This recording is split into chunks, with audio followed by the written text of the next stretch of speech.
Joice Mendez is a migrant, social entrepreneur, and climate advocate focused on the nexus of water, food, and energy justice.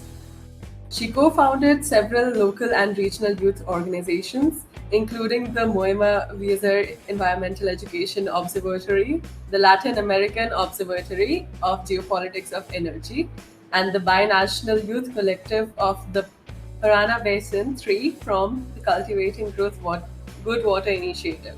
A recipient of the UN Water Best Practice Award in 2015, Joice has also supported Paraguay's National Conference of Youth since 2016 and the National Forum of Water and Youth, and continues to be active in Yango, the Climate Reality Project America Latina, SDG 7 Youth Constituency, and the Youth Adaptation Network of the Global Center on Adaptation.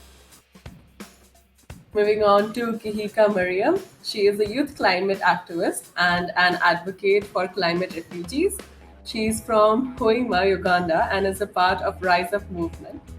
She is currently pursuing Bachelor's of Veterinary Medicine at Macquarie University. She is a climate refugee advocate, especially for women and girls, because this is an issue that is not being addressed, and yet research shows by 2050, 1.2 billion people could be displaced due to climate change and natural disasters. She is committed to advocating for their rights and helping them to access resources to rebuild their lives. She is also committed to educating the public about challenges facing climate refugee girls and women and how we can all work together to support them. Last but not the least, we have Ms. Hemavathi as Shekhar. She is a lawyer by training, a researcher, and an academic with a primary focus on climate change and the law. As the founder of Enact Earth Foundation, she aims to create more inclusive dialogue around climate change and promote climate literacy. She strives to protect the right of vulnerable communities by creatively utilizing the law. Through her work, she emphasizes the importance of making climate education accessible and engaging for youth and advocates for policies prioritizing equity and justice. So, Aisha, hello everybody. Thank you for this invitation to be here. And I'm very happy to change good practices in days that we are seeing lots of, not just seeing, but experiencing a lot of harsh realities regarding climate change impacts. So I think in moments like this, it's important as well for us to share good practices, to recognize certain techniques that have worked around the world, and to exchange. I think that for us as youth, it's very important to perhaps just, obviously we are realistic in these moments, but also to have this space to recognize again that ancestral practices are fundamental as well for facing and adapting to climate change, but also to look for a future paradigm shift. So thank you very much, and I look forward for this conversation. Lovely words by Ms. Joice. I think we'll now move on to Ms. Kihika Mariam. My name is Mariam Kihika. I'm a climate activist with Rise Up Movement and TAD Foundation. And I'm a student, a finalist doing Bachelor of Veterinary Medicine. And I'm happy to be part of this summit. Thank you so much. I know Pat is somewhere in the audience and he knows my emails have been, disturbing him a lot. But thank you so much. And my opening remarks, I think that's where we are. As we all know, climate change is a global crisis that is displacing millions of people around the world. And in the past decade, the number of climate refugees has doubled, and it is projected to continue to rise in the years to come. The UN estimates that there are currently more than 25 million people who have actually been displaced due to these climate change disasters. But given the seriousness of the problem, it is hard to say that the international community is actually doing enough to deal with the issue of the climate refugees. But despite it being a challenge, we can work together and adjust an equitable world for all. Thank you so much. Hello everybody, this is Hemavathi. I'm from India. Good morning, good afternoon, good evening to wherever you are. I'm super happy to be here, and I always love conversations with all women included, because it's high time we have all women conversations and panels. I'm super privileged to be a part of this one, and I'm happy to be learning from my co-panelists and also share my perspectives and thoughts on the legal aspects of climate change. Thank you so much, Ms. Hemavathi. That was lovely. I think we should move on to the questions now. I'll start with Ms. Joice. Ma'am, please let me know if you're in the meeting. I've been waiting to start the event. Let's get it started. I'm here. All right, I can see you. Yeah. Joice, you've been actively involved in various youth organizations and initiatives focused on environmental education and water justice.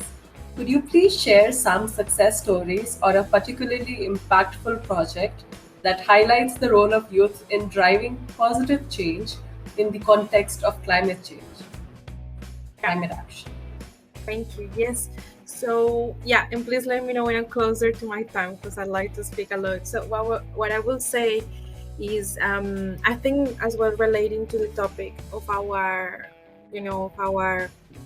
meeting here today, there is a correlationship, as we know, with climate justice and in social justice, and it's not a coincidence perhaps that we are like the people who are being most affected, let's say migrants, women, youth, children. We are leading worldwide the climate action, and we are taking the bolder decisions and processes in the communities. So from my side, a little bit of kind of history. So I'm originally from Colombia, in a region called Guajira, which is a region where intensive mining for coal takes place.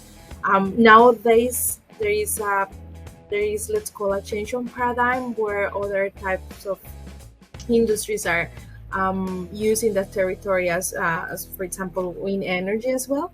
However, the displacements of people were considered externalities to development, not even for the country, but development for other nations and other countries. So we have seen, and what we have experienced across for around 500 years in my continent is colonization and neo-colonization aspects, let's say from natural resources, from many other areas, and from there, basically there was a time as well for Colombia, very difficult as well, 70s, 80s, with a lot of violence. And by then, and many people don't relate how climate change, environmental struggles were related, right, to necropolitics, and how genocides and ecocides are also related.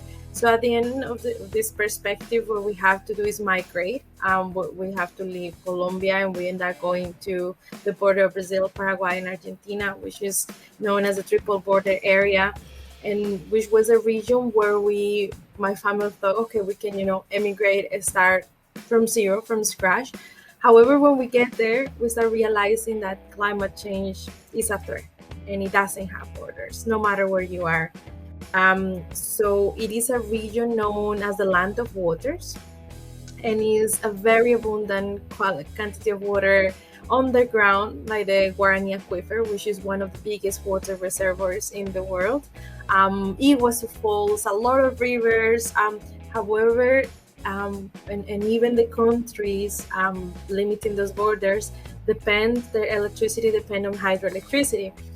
And when we have seen, the last years, especially during the government of Bolsonaro, which was the previous president of Brazil, the full process of denying climate change, neglecting indigenous peoples, and even passing through genocides for deforestation, not just in the Amazon, but in other parts of the country.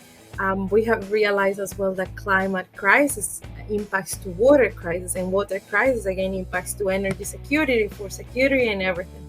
So as migrants also we realize, okay, now it's not, let's say, other type of violence, but it is issues that are perpetuated through climate change and poverty cycles and intergenerational injustices making it worse. So I realize, we could not be migrating again, and perhaps we don't want to as well. But again, as climate change doesn't have borders, how we as migrants we can catalyze action in our territories, and that's where it was a little bit painful process, but also kind of a powerful process to realize, okay, if myself, if I don't gather youth now, what's going to happen if we don't propose public policies locally? What's going to happen, right? So that's how we started also creating collectives, groups of youth. We didn't know what to do exactly at first and how to do it. We just say, let's gather youth and let's see what are the priorities of youth in our region. And again, as it's a transboundary region, there were a lot of concerns, obviously a lot of social issues, even economic issues, but one of the main concerns was climate change, and is still climate change. So that's how we decided to focus on climate change. And real quick, just to kind of close my answering this question from my perspective, we got to develop a project based on the social responsibility programs as well of the industries in the region, on gathering youth from 27 cities in the southern state of Paraná in Brazil, to do capacity building, but also to understand where we are and what we can do, and working with the youth secretariats.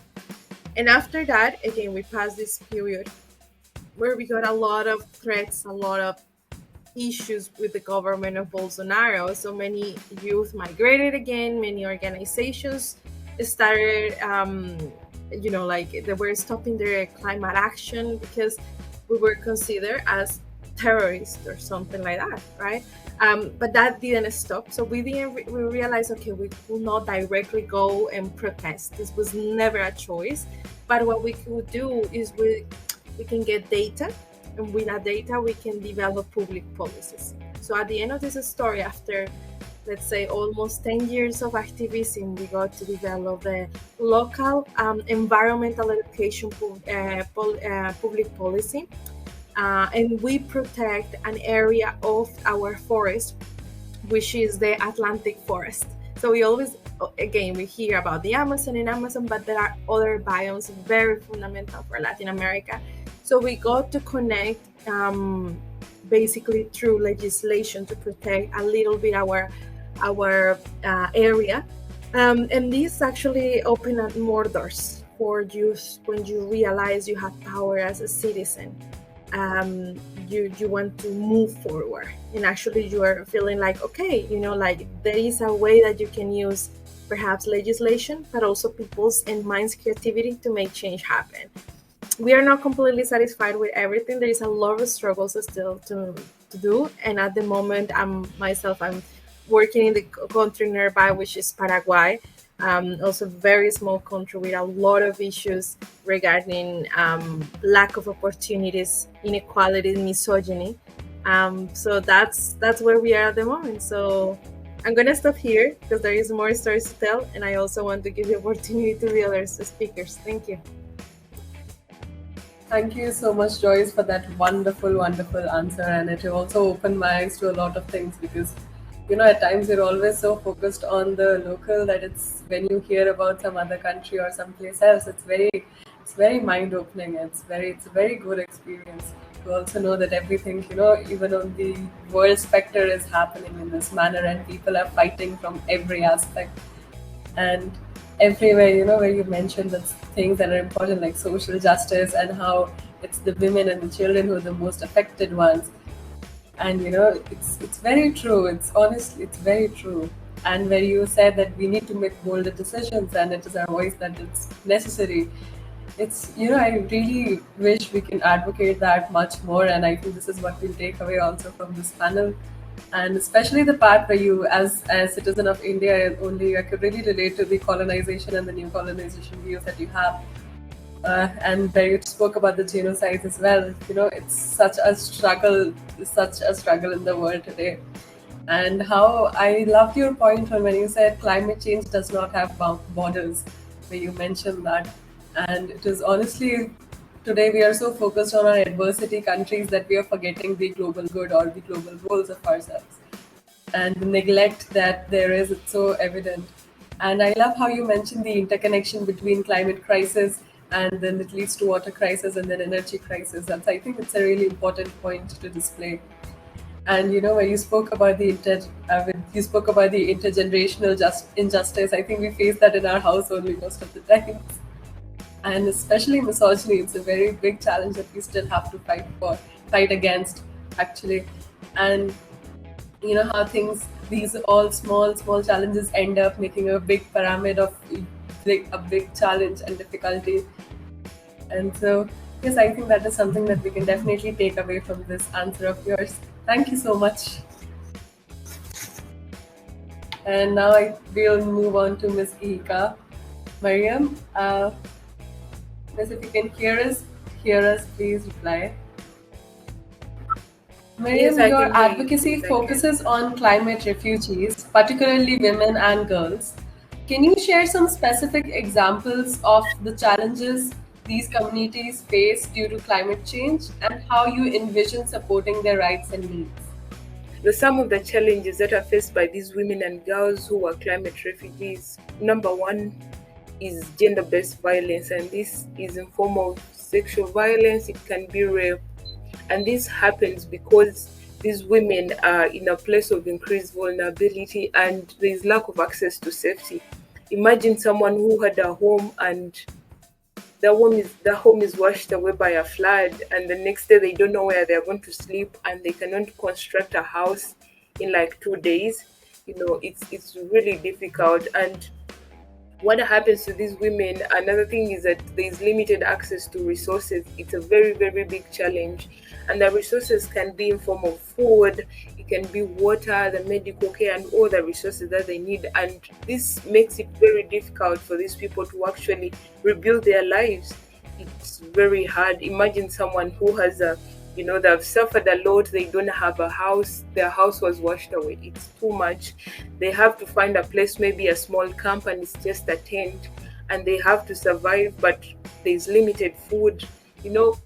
As I said in my opening remarks, that there's no institution, like I tried to search about it, that fights up for climate refugees. There are only a few, but there's no international policy that is meant for these people. That means they are going to actually suffer. There's going to be maybe in a community a flood. Let's take as example in Uganda, there's a place called Kabale, and there were floods. And what happens is that there is an emergency response that is going to happen for these people, and they are going to be helped, but it is not sustainable. They are only helped with food for 2 days, and after those days, what happens to a woman who had a child and they only depended on a garden, and that garden was still washed away maybe by landslides? And what are they going to do? You're going to give them food for 2 days, but it cannot sustain them for that much long, for them to survive and be able to rebuild their lives. But also there's a lot of discrimination, in such communities, that these people are, when they go in a certain community, they are going to be faced as, they're going to people who are like, they do not belong here because they had issues with their homes and stuff like that. Most of the people I've interacted with have had these issues of discrimination. And of course, if someone is discriminated, that means they're going to have a reduced access to even the other resources, the education, the hospital, and everything. But also it puts their esteem down, that especially these women and girls. But also, one of the other things I know the challenge is lack of representation. It is a very, very big challenge. There is no representation for women and girls, especially who are climate refugees in a lot of areas. It's not just, the negotiations about climate change, but also in other policy making things. I hope you can hear me, please, before I continue. Okay, thank you. And then I about the how I envision supporting their rights and needs. Okay, thank you so much. How I envision supporting their rights and needs. Number one is promoting women economic empowerment. This is from a scenario. Let's take an example. In my country, many people depend on agriculture for food, but there's this woman who has a garden and they have to get money from that garden because they get certain food and sell the surplus to the market to get maybe money to raise school fees to support their kids. But if we promote women empowerment, it can be through education, training them on a lot of other different things. But when you educate a woman, you're going to empower them that they may depend, yes, on the garden they have for food, but also they have different sources of income that they can, survive on. That I may face issues with climate change and disasters, and I may not harvest the food I thought I would harvest because of maybe the drought that happened. But I have some money to sustain myself, and still not have a very huge impact compared to someone who doesn't have. But also, it can be through providing gender sensitive protection and assistances to these women. Yes, they are going to be helped in 2 days, but what happens after that? What happens? Women have a lot of issues with their health, their sanitation, and stuff like that. And I've been to some of these camps and they do not look so good. They have to struggle to get water, they have to struggle to get a lot of things. But we have to provide all that protection for these women and girls. But also, we have to raise a lot of awareness about the challenge of climate change, and also we have to increase women's representation. As I say, don't just in negotiations, where people go to attend COP and yes, people are fighting for women, but also in other policies. As Joyce was talking about the policies that they developed in her country, and it can be through us maybe developing locally driven, collaborations within the communities, and we say that these communities are faced with these kinds of things all the time. What can we do about it? We could also involve the idea of a just transition for people who are in these communities who are faced with all these challenges. That, let me say, for example, most of the areas in Uganda that are always hit by landslides. Ms. Hemavathi, as a lawyer, with a focus on climate change and the law, you're uniquely positioned to address the legal aspects of climate action. How can legal frameworks be leveraged to ensure the rights of Indigenous communities and promote more equitable climate solutions? All right. Maybe I'll quickly start about, how people speak about law and climate itself. Just this last semester, I was teaching master's law students climate change law. And the very first class, this is in India, and the very first class, they were like, "Ma'am, we don't have a law, so what are we going to study the entire semester?" And that's when I was like, we'll be studying the absence of a law, or how we can use the rest of the laws that already exist to deal with climate change, because climate change is not something that is purely environmental. It's equally social and economic issue. So people tend to forget that when we deal with climate change itself. People think, it's somewhere, it's melting ice caps or sea level rise happening somewhere else and not to us. But like, previous panelists mentioned, it's not just about environmental justice, but it is also social and economic justice that is being impacted because of climate change. And when you look at justice, law plays a very important role in trying to achieve justice. So justice is an ideal concept. We can only hope to achieve that. We can always continue to try and try and try to do better in terms of equity and creating a sustainable future. But that is our aspiration. And law is one of the most important tools that can help us achieve, equity and justice. And one thing it's important for us to recognize is that when it comes to vulnerable communities, we do have laws. It's not, across the world to protect Indigenous communities, to protect, women. There are a lot of laws that recognize their vulnerability, but not in the context of climate. Because when the laws were made in whatever countries the policymakers did not necessarily have climate change or consider climate change as an issue for them, or the fact that these communities are going to be vulnerable. So what we need to do, at least, when I work with my law students or other lawyers, is that you have to start being creative. Because when you speak about, say, indigenous communities itself, we speak about, human rights being violated because of climate change. And one of the very first case that actually went to the court is by this indigenous community called Inuit. Okay, they're in the Arctic, and this was way back in 2008 itself. Climate change was not as popular as a concept or a conversational topic as it is now than it was then. But then, these communities know the way of nature and they know what is happening. Okay? So in that particular case, they realized that it is because of global warming that this is happening.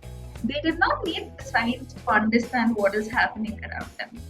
For evidence, right now we do have that as well. So when they went to the court of law, it's about their right to life, their right to livelihood. People will cease to exist because of climate change, or people will not have access to water. All these particular cases, this is something a lot of us take for granted. Like, the fact that we have food to eat or water to drink or shelter on top of our heads. But when it comes to indigenous communities, because of climate change, all these basic things that we consider so essential and also basic are not necessarily completely being impacted because of climate change. And now when you don't have laws, to address these issues, or the fact that there needs to be justice for, the fact that their human rights are being violated. That is where just laws come into play, and the fact that you go to a court of law, you file a case and go and ensure that their rights are protected. And moving on, similarly, it's also with youth. One of the panelists mentioned about intergenerational justice. But that's when we speak about rights of future generations, right? As somebody, who has inherited the planet from our previous generations, do I have the right to enjoy the planet and live in the same way that our previous generations did, or ancestors did, right? It's clearly not the same. We are not at the same level at all. The least we can do is that instead of giving them, the future generations, a worse off planet, we can at least give to them a planet where they can sustain themselves, right? So, and that becomes our duty towards the future generation. And if you look at human rights, there is never a mention of human rights are only for a certain time period. It exists across generations, right? It just like human rights that existed for our previous generations, like our parents, grandparents, the same human rights apply to us as well. And in fact, just yesterday, there's this case, please feel free to read it up. It's called the Montana case. A bunch of very young people, 10-year-old to 15-year-olds, actually filed a case in their district court. This is in US. And they said that the fact that the government is, investing in more fossil fuel, projects, because climate change has no boundaries, it is going to impact a lot of young people's future, and not just them, but young people across the world, right? And the court, in fact, this is a huge win in climate litigation.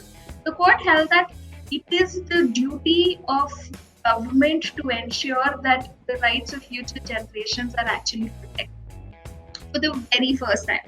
And this is a huge win. Literally 24 hours ago, I feel, this was something that came up. So this is such a big progress. What we need to understand is that we don't have to look for laws or policymakers to come up with a law to deal with climate change. Okay, we have access to courts, and that is our justice system. So we can always approach courts, and climate litigation is on a very big height. people are going to courts not just against states but also companies. And it's as simple as, a lot of people think it's only the fossil fuel industry that is to blame right now. But in terms of holding the industry accountable, it is equally important to see how the industry functions, right? Now, one thing people need to consider otherwise is that how do you engage with bankers, for example? Because no fossil fuel project will happen without a bank funding them, right? And now a lot of people are looking at how banking companies can look at engaging or redirecting their investment to renewable energy. So a lot of young people, including the moment they become shareholders in companies, they start asking questions. So as young people, it becomes very, very important that laws can be used creatively to go to a court of law and ask for justice. And I'll just cover one little aspect of women itself. And this is also an inspiration because from one of my students who actually did a project on how to have a gender-biased legislation, environmental legislation. So I just want to conclude on just one part about how we need to have laws that cater to women being involved in decision-making processes, because a lot of times, including these environmental courts that we seem to establish, especially where climate litigation happens, it's a court full of men deciding on vulnerability of women itself. So it is equally important that we not only look at, us fighting for women or going to a court on behalf of women's vulnerability or girls or ensuring that they're protected, but engaging them in a decision-making process, which means ensuring that women are judges because they understand what another woman might go through, or they're representative of another person's struggle in terms of gender equality and balance. So the decision-making process that we look at in terms of law needs to be as inclusive as possible. So if you're speaking about Indigenous people's rights, you can't have some white men who have zero idea about what their rights are or what their way of living is. It's not possible for them to decide right in the right manner without having somebody to guide them on it. So we need to work on how we ensure that our decision-making processes or how our courts of law itself are become more representative, and it's just not with men who are deciding the vulnerability and the issues or whether or not somebody is a victim of climate. And I'll end there. Thank you so much, Ms. Hemavathi. That was a wonderful, wonderful approach, and honestly, it was so enlightening on the entire law aspect of it. Because you need laws to materialistically see things. If you're telling someone, you need to give them concrete examples. You need to give them a concrete breakup of how to approach, especially when it's teenagers or something. And I just loved how you put in the project of your student of the gender bias environmental legislation and how we need representation, because we've always seen men advocating for everyone else. It's always a man standing up for a woman. It's always a man standing up for the indigenous communities. And that is something where we really need to increase their representation. And I loved your take on when you said we do not have a lot to study on, and yet we will study the absence of it and the rest of it, because that just shows the great deal of passion and zeal that you have towards exploring on the subject, and it was wonderful to hear. And especially the part where you said that it's equally social and economical issue, and there needs to be a social and economic justice as well. I think that is somewhere where people falter out a lot, where they do not get this key aspect of climate change, of climate action. So a lovely, lovely take on it, and I'm sure we all have a lot to learn from each other's answers and the entire panel that flowed today. All right, Ms. Mariam, I would love to get back to you, but I think we're a little short on time. So I'll just go with the thanking all of you